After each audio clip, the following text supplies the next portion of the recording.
Hello everyone, welcome to my channel. आज हम पढ़ेंगे हमारी एडोल्फ वैगनर हाइपोथेसिस। ठीक है। Let's start. सबसे पहले तो व्हाट इज पब्लिक एक्सपेंडिचर। जो भी एक्सपेंडिचर सेंट्रल स्टेट और लोकल गवर्नमेंट कर रही है उसको हम पब्लिक एक्सपेंडिचर कहते हैं। वो एक्सपेंडिचर होता है या तो हेल्थ केयर, एजुकेशन, बैंकिंग या फिर मेंटेनेंस ऑफ द गवर्नमेंट, जिसमें आगे हमारे law and order, defence. Now in the modern era public expenditure के फॉलोइंग ऑब्जेक्टिव्स होते हैं। सबसे पहला होता है कि कलेक्टिव वॉन्ट्स को मैक्सिमाइज करना, लोगों की कंजम्पशन को इस तरह से मैक्सिमाइज करना कि उनकी सोशल और इकोनॉमिक वेलफेयर इंक्रीज हो। ठीक है। एक इकोनॉमी में ना ही इन्फ्लेशन होना चाहिए ना डिफ्लेशन होना चाहिए, स्टेबिलिटी आनी चाहिए। तो we have to control the depressionary tendency in the economy, to maintain the activities for the benefit of the community and to reduce the inequality. Inequalities मतलब क्या होता है? Rich is getting richer, poor is getting poorer. ये inequality को कम करना is the aim of public expenditure. And last but not the least, to avoid the business fluctuation so that एक economy में stability रहे. Next we have is Adolf Wagner hypothesis. ये कौन थे? He was a German political economist. आप देख सकते हो ये थ्योरी कितनी पुरानी है, 80s के टाइम की। He gave this theory for the growth of the government sector की एक्सपेंडिचर के लिए। उन्होंने कहा था जो भी इंडस्ट्रियलाइजिंग इकोनॉमीज है, जैसे जैसे उनकी पर कैपिटा इनकम बढ़ेगी वैसे वैसे उनकी इकोनॉमी बढ़ेगी और वैसे ही उनका पब्लिक एक्सपेंडिचर भी बढ़ेगा। उन्होंने किसके एग्जाम्पल लिया था? Great Britain, USA, France, Germany and Japan, जो हमारी मेजर इंडस्ट्रियल कंट्रीज है। इस थ्योरी को वैगनर ने दो चीज़ों में डिवाइड किया है। First is internal and external security and second is cultural and welfare that implies health, transport, education and banking. Now statement of the hypothesis. ये सबसे पहले तो ये चीज़ याद रख लेना, इस थ्योरी को law of increasing state activities भी बोला जाता है। और ये जो चीज़ है ये काफ़ी बार आपको एग्ज़ाम में पूछी जाती है। फॉर एग्जांपल जो भी आरबीआई के पेपर्स हो गए या फिर आईएएस हो गया, यूजीसी नेट हो गया, वहाँ ये चीज़ पूछी जाती है। तो ऑलवेज रिमेंबर दैट कि इस थ्योरी को हम law of increasing state activities भी कहते हैं। इन्होंने उसमें जर्मनी का ही एग्जाम्पल लिया था because he was German. So that's why this theory is also based on the expenditure activities of public authorities of Germany. Right. Wagner ने इस थ्योरी में कहा था कि comparison of different countries and different time show that among progressive people win which we alone are concern and increase regularly take place in the activity of both central and local governments.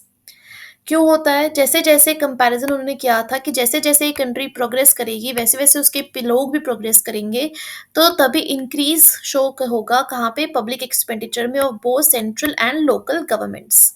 और ये जो increase होगा public expenditure में, that would be extensive as well as intensive. ना central government, local government new new functions करेंगे, schemes लाएंगे, है ना, प्लान्स जनरेट करेंगे, जिससे वो एफिशिएंटली और कंप्लीटली कंट्री को प्रोग्रेस की वे में ले जाएं। Next we have is Wagner's law is based upon historical facts.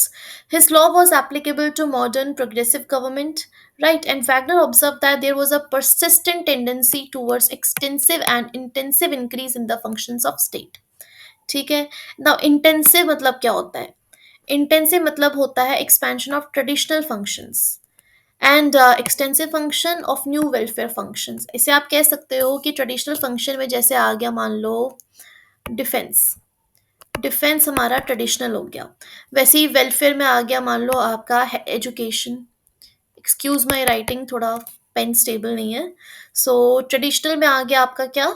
Like defence, law and order and new welfare function, education, health care, जो आजकल के मॉडर्न इरा की नीड्स हैं। अभी आप डायग्राम देख सकते हो, इसमें क्या है? तो इस डायग्राम में आप देख सकते हो, अगर it is visible,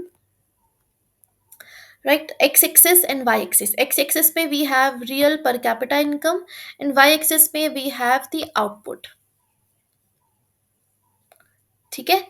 Y axis में we have the output. Now, the real per capita income has been shown on the x-axis and per capita output on the y-axis. यहाँ पर line A1 जो है, it represents a situation in which public sector maintains a constant proportion, and line A2 क्या होती है? Again is a proportion of total resources which are devoted to the public goods. Right. अब आप ध्यान से देखो, in other words, while the real per capita increase, जैसे जैसे पर कैपिटा इनकम इंक्रीज हो रही है due to the development of the economy, the real per capita output remains the constant proportion. The constant proportion line may not be used as a reference. As shown again, the proportion of total resources devoted to the output of public goods expanded over time. Now, this ये जो diagram, it is conditional. You can use in your exam or you can also avoid, but आपकी मर्जी है. This was given I think in Lekhi, और लेखी में दिया था शायद ये डायग्राम आपको, तो आप वहाँ से अच्छे से पढ़ सकते हो. और next we have factors responsible for increase in public expenditure. First one we have is continuous extension of social activity. अब जैसे पास्ट में क्या होता था, गवर्नमेंट अपने आप को रिस्ट्रिक्टेड रखती थी कहाँ, डिफेंस में, जैसे मैंने कहा traditional activities, law and order.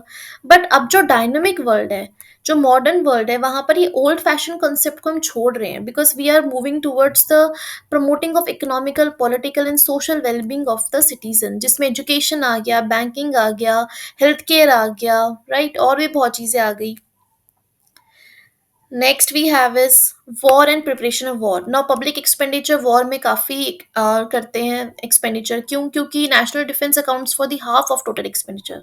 सबसे ज़्यादा एक्सपेंडिचर हमारा वॉर और वॉर गुड्स में होता है, एमिनेशन में होता है, क्योंकि कंट्री को हमेशा रेडी रहना पड़ता है.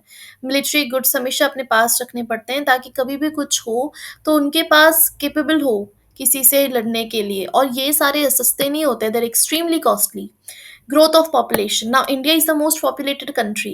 जैसे जैसे पॉपुलेशन बढ़ रही है, वैसे वैसे अर्बनाइजेशन हो रहा है, माइग्रेशन हो रहा है, लोगों की खाने की नीड बढ़ रही है, कॉमोडिटीज़ बढ़ रही है, लोगों को और एम्यूनिटीज़ चाहिए, लाइक घर चाहिए, घर चाहिए तो पेड़ काटने हैं तो घर के लिए रॉ मटेरियल चाहिए. हर चीज़ ऐसे बढ़ रही है, इन्फ्लेशन बढ़ रहा है, राइट. तो उस सब चीज़ों के लिए हमें एक्सपेंडिचर चाहिए. जॉब्स चाहिए. जॉब्स कैसे मिलेगी? गवर्नमेंट अगर जॉब्स देगी, है ना, गवर्नमेंट अगर पैसे देगी, लोन्स देगी, तो ये सब एक्सपेंडिचर में आता है. Next we have is world depression. World depression जो 1929 में हुआ था, which is one of the base major depression जो एक इकोनॉमी में आया था.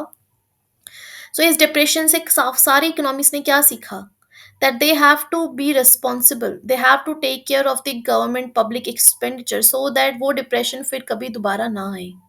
Rise in prices, that is inflation. Inflation होगा तो एक्सपेंडिचर बढ़ेगा, पैसा लोगों के पास ज़्यादा आएगा, राइट. फाइनेंशियल रिसोर्सेज ज़्यादा आएगी. Democratic institutions. एक कंट्री को डिप्लोमेटिक और रिलेशंस बनाने के लिए पैसे खर्च करने पड़ते हैं, ठीक है ना. अंडर डेवलप्ड नेशंस के पास ये सब नहीं है, but they want it. They want to take the tag out of backward nations and they want to be developing. So ये सब चीज़ें दूसरों के साथ एक रिलेशन बनाना एट द एक legislative, at the central, state and local level, it takes money. Now role of economic planning. एक कंट्री की प्लानिंग करने के लिए जो उनके रूल्स है, जो उनके रॉ मटेरियल्स है, जो प्लानिंग है, एग्रीकल्चर, इंडस्ट्री, इन सब के लिए पैसा लगता है, right. Then we have modern complexities of life. आजकल की जो लाइफस्टाइल है उसको मेंटेन करना बहुत ज़रूरी है, तो expenditure. Role of public sector.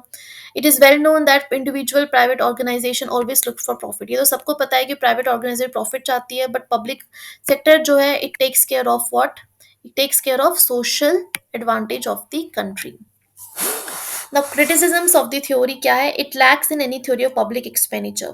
तो Wagner's hypothesis excludes all these characteristics.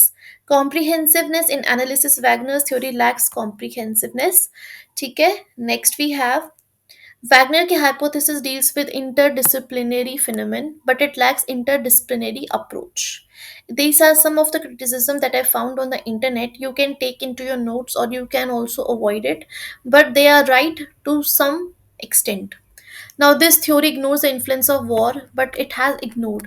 So कुछ चीज़ें सही थी, कुछ चीज़ें गलत थी. So blindly trust नहीं करना online जो भी आ रहा है. So that was conclusion. Thank you so much. If you like the video, please subscribe and comment if you want more such videos. And आप मुझे बता सकते हो आपको कौन से topics के ऊपर videos चाहिए. I'll try to make it in the next video. And thank you. पढ़ते रहो. Goodbye.